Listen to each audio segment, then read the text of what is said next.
Hello বন্ধুরা, নমস্কার। আজকে আবার একটা দারুণ স্বাদের রেসিপি নিয়ে চলে এসেছি। আশা করছি তোমাদের খুবই ভালো লাগবে। প্রথম থেকে শেষ অবধি দেখার জন্য আমি অনুরোধ করছি। তাহলে চলো দেরি না করে রেসিপিটা শুরু করা যাক। আমি পটলগুলো কিন্তু এইভাবে কেটে নিয়েছি, একটু ডিজাইন মতো করে। এবারে কিন্তু আমি পটলের ভেতর থেকে সব বীজগুলো একটা চামচের সাহায্যে বের করে নেব।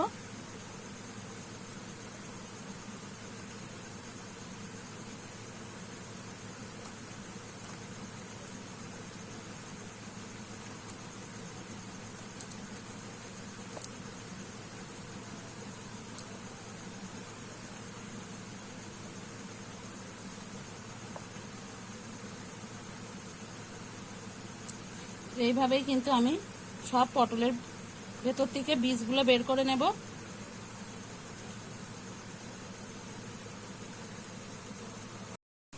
দেখো, আমি একইভাবে কিন্তু সব পটলের ভেতর থেকে বীজগুলো বের করে নিয়েছি।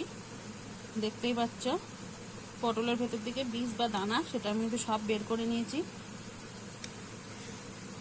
এবার পুরটা করার জন্য কিন্তু আমার একটা ডিমের গোলা তৈরি করে নেব। আর তোমরা কিন্তু পুরো খোলাটা ফেলে দেবে না, একটু পটলের গায়ে কিন্তু খোলা রাখতে হবে, নাইলে কিন্তু ভালো হবে না।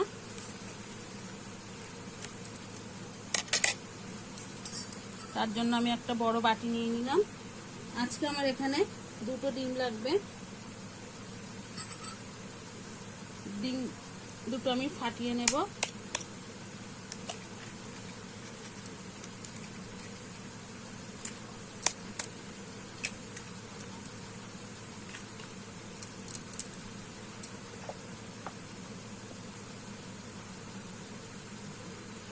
পরিমাণ মতো লবণ দিয়ে দেব। আমি এখানে পেঁয়াজ দিচ্ছি, তোমরা না চাইলে কিন্তু না দিতেও পারো, কোনো অসুবিধা নেই। আর দিয়ে দেবো একটু কাঁচা লঙ্কা কুচি। এখানে তোমরা মরিচ গুঁড়োও দিতে পারো। ভালো করে আমি এবার কিন্তু ফেটিয়ে নেব।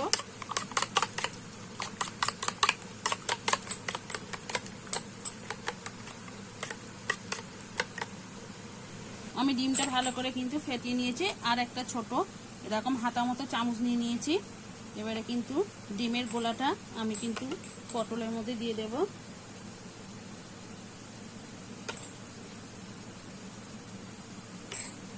এইখানে আমি একটু আটা মেখে নিয়েছিলাম, আটাটা দিয়ে আমি কিন্তু মুখটা আটকে দেব।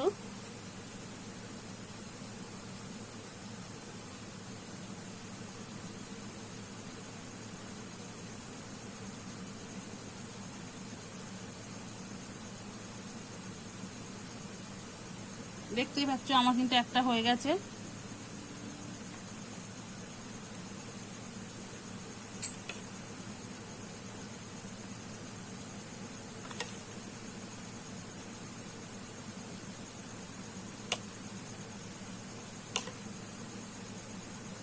আবার একটা ভরে নিলাম।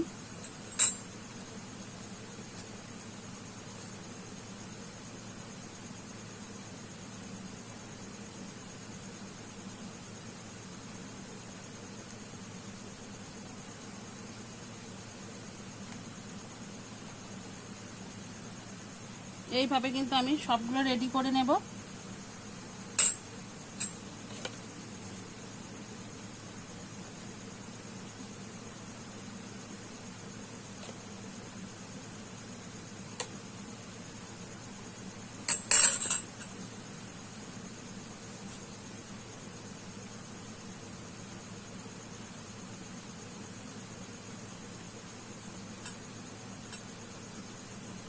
আমি একইভাবে কিন্তু সবগুলো রেডি করে নেব।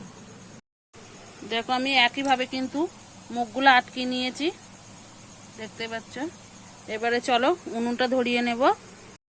আমি কিন্তু গ্যাসটা ধরিয়ে কড়াই বসিয়ে দিয়েছি। এবার কিন্তু তেল দিয়ে দেব।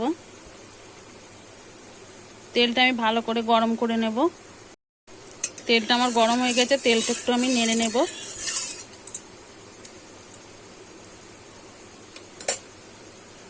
এবার আমি এক এক করে পটলগুলো দিয়ে দেব।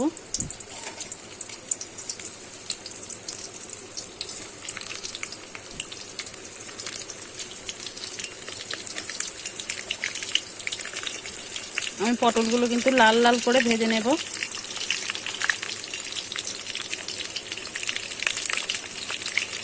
ভালো করে নেড়ে চেড়ে আমি লাল লাল করে ভেজে আমি কিন্তু দেখো লাল লাল করে ভেজে নিয়েছি। এর চেয়ে বেশি ভাজবো না, ভাজলে কিন্তু পটলটা শক্ত হয়ে যাবে।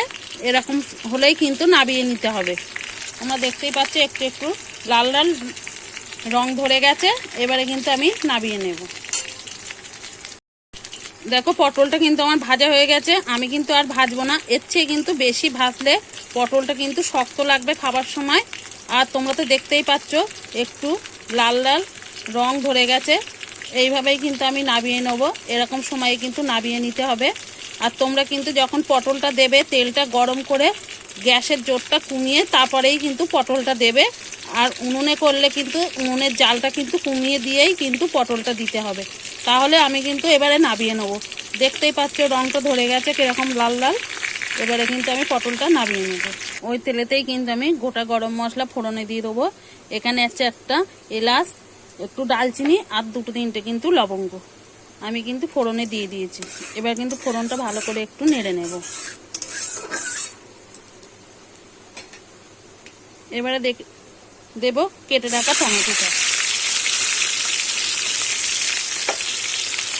টমেটোটা আমি একটু ভেজে নেব। টমেটোটা আমি একটু ভেজে নিয়েছি। এবারে দিয়ে দেবো আদা আর রসুন বাটাটা, সেটাও দিয়ে কিন্তু আমি একটু নেড়ে নেব। একটুখানি আমি ভাজা ভাজা করে নেব। এবারে দিয়ে দেব আমি এখানে পেঁয়াজ, জিরে, ধনে আর লঙ্কা একসঙ্গেই কিন্তু আজকে আমি বেটে নিয়েছি। আর আজকে আমি কিন্তু বাটা মশলা দিয়েই রেসিপিটা করব। তোমরা চাইলে গুঁড়ো মশলাটা কিন্তু এক জায়গায় রেখে জল দিয়ে ভিজিয়ে তারপরে কড়াইতে দেবে, দেখবে খেতে কিন্তু খুবই অসাধারণ হয়। গুঁড়ো মশলাটা কিন্তু কড়াইতে দিলে ধরে যাওয়া ভয় থাকে, তখন কিন্তু মশলাটা তিতো হয়ে যায়। ওই জন্য একটু গুঁড়ো মশলাটা একটা পাত্রে রেখে তারপরে তোমরা জল দিয়ে গুলেই কিন্তু দিলে দেখবে সেই তরকারিটা খেতে কিন্তু খুবই ভালো হয়। আমি এইভাবে একটুখানি কষিয়ে নেব। আমি কিন্তু একটু কিছুক্ষণ ধরে কষিয়ে নিয়েছি। এবারে কিন্তু নুন আর হলুদটা দিয়ে দেবো। নুনটা আমি পরিমাণ বুঝে দিয়ে দিচ্ছি। এবারে দিয়ে দেবো হলুদ গুঁড়ো। আর এখানে আমি একটু চিনি দিয়ে দেবো, তোমরা পছন্দ করলে দিতেও পারো। আর না মিষ্টি যদি খেতে না পছন্দ করো তাহলে দেওয়ার দরকার নেই। এবারে কিন্তু আমি ভালো করে সব মশলাগুলো আমি কষিয়ে নেব। আমি কিন্তু মশলাটা ভালো করে কষিয়ে নিয়েছি। দেখো ওপর থেকে কিন্তু তেল ছেড়ে দিয়েছে। এবারে কিন্তু আমি ভেজে রাখা পটলটা দিয়ে দেবো। আর পটলের যে আঠা দিয়ে মুখটা আটকে দিয়েছিলাম সেটা কিন্তু আমি খুলে নিয়েছি। এবারে কিন্তু আমি কষিয়ে নেব একটু, উল্টে পাল্টে আমি ভালো করে মশলার সঙ্গে সব কিছু একদম মিশিয়ে নেব। দেখো পটলের গায়ে দিয়ে একদম তেল মশলা কিন্তু পটলের সঙ্গে ভালো করে মিশিয়ে নেব।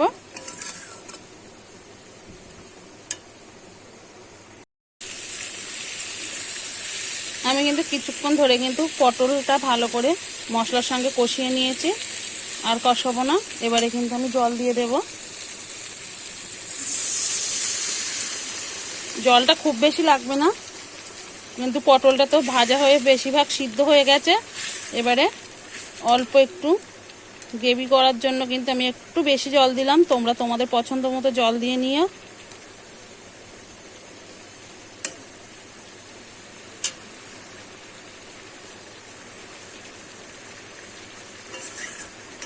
এইভাবে নেড়ে চেড়ে নেব। আমি এইভাবে ফুটতে দেবো কিছুক্ষণ।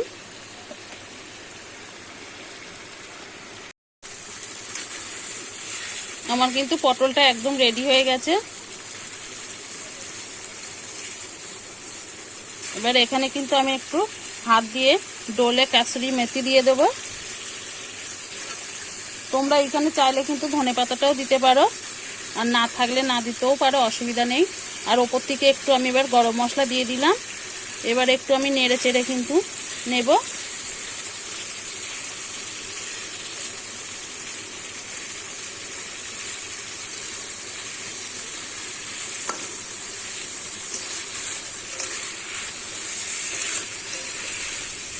দেখলেই তো কত তাড়াতাড়ি কত সহজে কিন্তু বন্ধুরা এটা হয়ে যায়। এবারে কিন্তু আমি নামিয়ে নেব।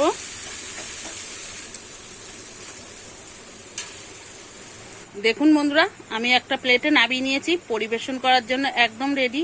একবার হলেও বাড়িতে এইভাবে বানিয়ে খেয়ে দেখতে পারো, খেতে কিন্তু খুবই অসাধারণ হয়। আর আমার রেসিপিটা কেমন লাগলো কমেন্ট করে অবশ্যই জানাবে। আর ভালো লাগলে একটা সাবস্ক্রাইব করে সঙ্গে থেকো। আবার নতুন কোনো ভিডিওর সঙ্গে দেখা হবে। ততক্ষণে ভালো থাকবে, সুস্থ থাকবে।